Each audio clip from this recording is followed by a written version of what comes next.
વિશ્વના diamond hub તરીકે ઓળખાતા સુરત શહેરમાં હીરા અને ઝવેરાત ક્ષેત્રે તાલીમ આપતી પ્રતિષ્ઠિત સંસ્થા ઇન્ડિયન ડાયમંડ ઇન્સ્ટિટ્યૂટ IDI ને હવે નવો ઓપ આપવામાં આવ્યો છે। કતારગામ ખાતે આવેલી આ સંસ્થાના બિલ્ડિંગનું રિનોવેશન કાર્ય પૂર્ણ થતા રાજ્યસભાના સાંસદ અને જાણીતા ઉદ્યોગપતિ ગોવિંદ ધોળકિયાના હસ્તે તેનું ગરિમાપૂર્ણ ઉદ્ઘાટન કરવામાં આવ્યું હતું। વર્ષ 1978 થી કાર્યરત આ સંસ્થાનું બિલ્ડિંગ સમય જતાં ઘણું જૂનું થઈ ગયું હતું। આધુનિક સમયની જરૂરિયાતો અને વધતા જતા વિદ્યાર્થીઓના પ્રવાહને ધ્યાનમાં રાખીને સંસ્થાના સ્ટ્રક્ચરને રિનોવેટ કરવાનો નિર્ણય લેવામાં આવ્યો હતો। હવે આ ઇન્સ્ટિટ્યૂટ અદ્યતન સુવિધાઓ અને નવીન ટેકનોલોજી સાથે ફરી એકવાર વિદ્યાર્થીઓ માટે ખુલ્લી મૂકવામાં આવી છે। IDI માત્ર સુરત કે ભારત પૂરતી મર્યાદિત નથી, પરંતુ અહીં વિદેશથી પણ વિદ્યાર્થીઓ તાલીમ લેવા માટે આવે છે। છેલ્લા 4.5 દાયકાથી આ સંસ્થાએ હજારો વિદ્યાર્થીઓને ડાયમંડ અને જ્વેલરી સેક્ટરમાં પ્રોફેશનલ તાલીમ આપી છે। અહીંથી તાલીમ મેળવેલા વિદ્યાર્થીઓ આજે દેશ વિદેશના મોટા હીરા ઉદ્યોગમાં ઉચ્ચ હોદ્દા પર કાર્યરત છે। સંસ્થાએ ડાયમંડ ગ્રેડિંગ, ડિઝાઇનિંગ અને મેન્યુફેક્ચરિંગમાં અનેક યુવાનોનું ભવિષ્ય ઉજ્જવળ બનાવ્યું છે।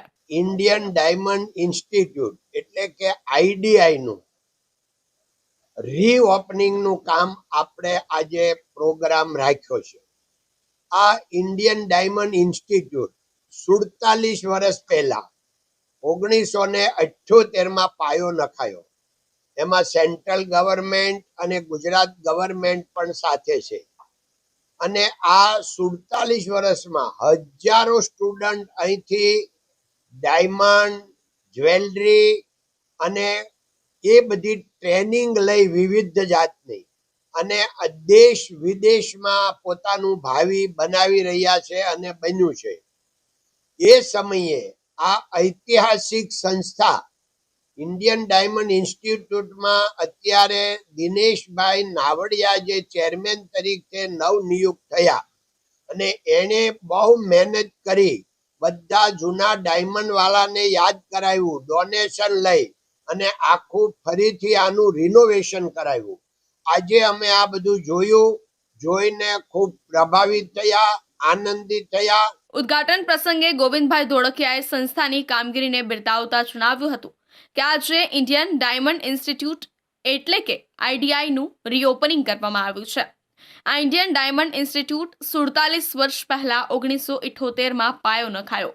એમાં સેન્ટ્રલ ગવર્મેન્ટ અને ગુજરાત ગવર્મેન્ટ પણ સાથે છે અને આ 47 વર્ષમાં હજારો સ્ટુડન્ટ અહીંથી ડાયમંડ, જ્વેલરી અને એ બધી ટ્રેનિંગ લઈ વિવિધ જાતની અને દેશ વિદેશમાં પોતાનું ભાવિ બનાવી રહ્યા છે અને બન્યું છે।